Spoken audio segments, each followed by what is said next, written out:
मंच के माध्यम से हम गायक भरत भोजपुरिया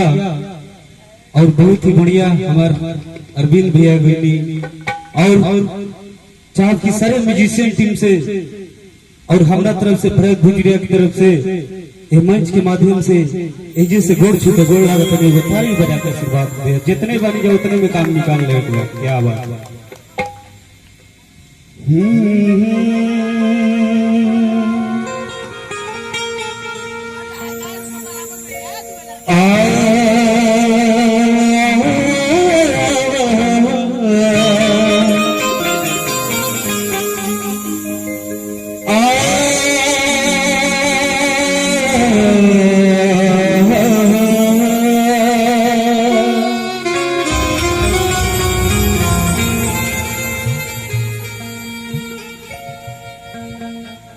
गुरुर ब्रह्मा गुरुर विष्णु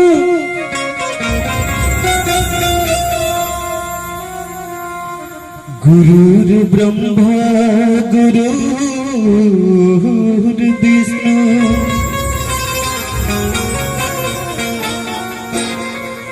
गुरुर देवा महेश्वरा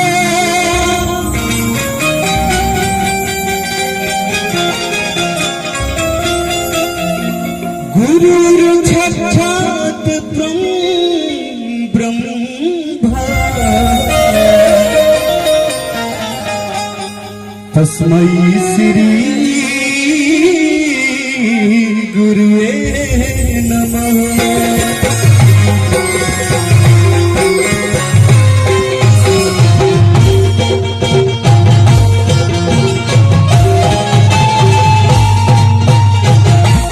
क्या बात है जोड़ा लिखे भक्त गइल बा माई के दरबार में अपन हाजिरी लगावे खातिर और माई से विनती लगावता कहता कौन भाव में भैया हरि की भावे ना गुलाब नहीं हरि की चंपा चमेली हरि की काहे नहीं भावे माई रात रानी गेंदा बेरली तू बात मैरा जी आज फुलावा के काहे कोदिल पसान और एक से माई के दरबार में फूल आई बा हाजिर लगाओ ताकि आज हमरा के माई के में ले लेती बाकी माई के रूल फूल पसंद बा कहता भक्त कौना भाव में भैया कि भावे ना गुलाब नहीं चंपा चमेली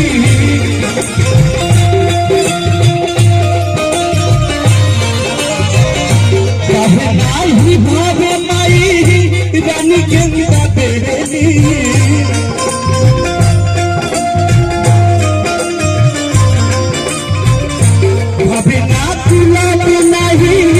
चंपा चमेली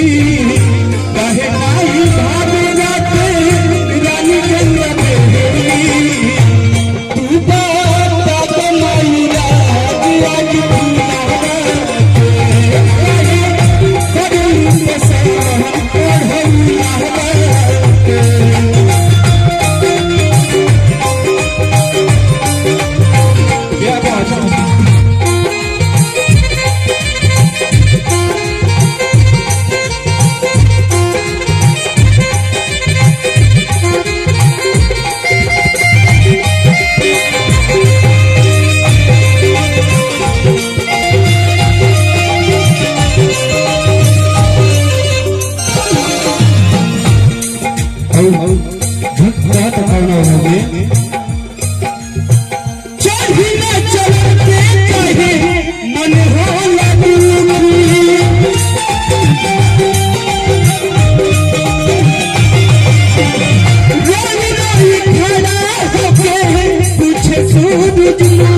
कहत अपन अपन भजन लगाओ तो कौन भाव में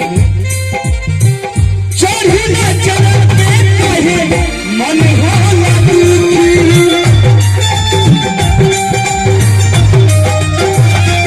रोई रोई खड़ा होके पीछे सूरजमुखी रोई रोई खड़ा होके पीछे सूरजमुखी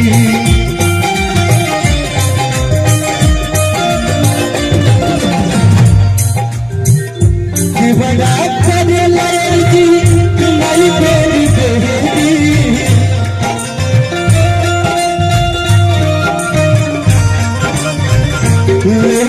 सरनिया में कर जनी देरी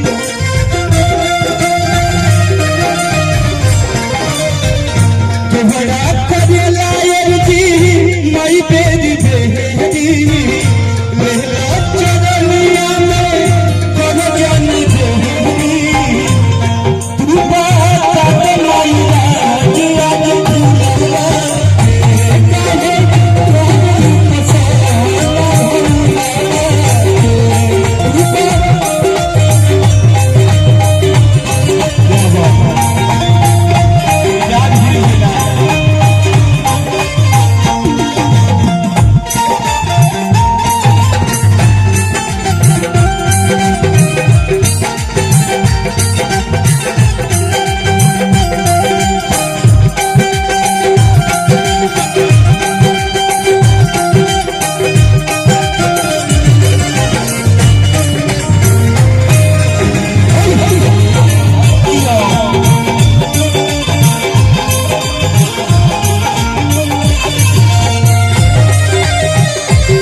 माई के दरबार में कमल फूल भी आयल बाटे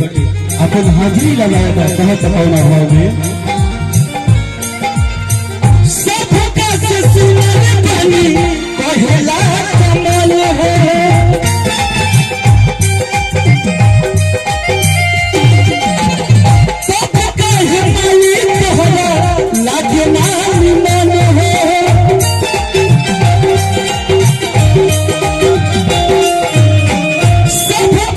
सुनर बनी कहेला कमल हो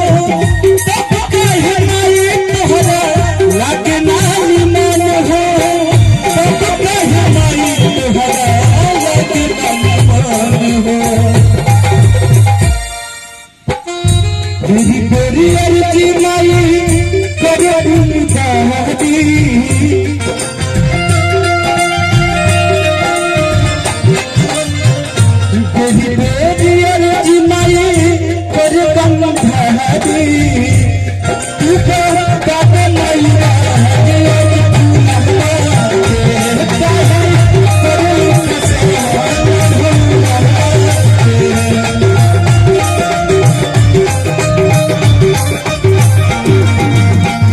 कभी से पुकारे तेरा लाल से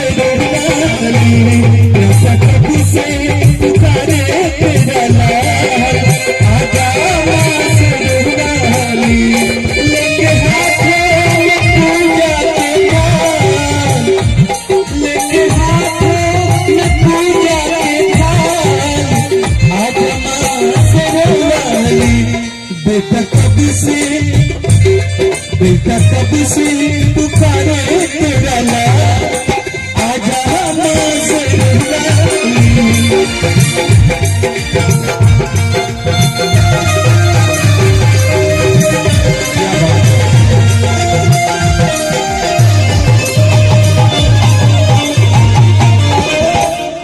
बड़ भैया हमार गर्जीवन स्वरूप विदेशी भैया की तरफ से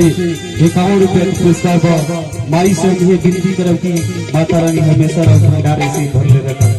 कहे के भाव लास्ट भाव में फूल आके गुहार कर भैया कौन भाव में चांदनी कहेला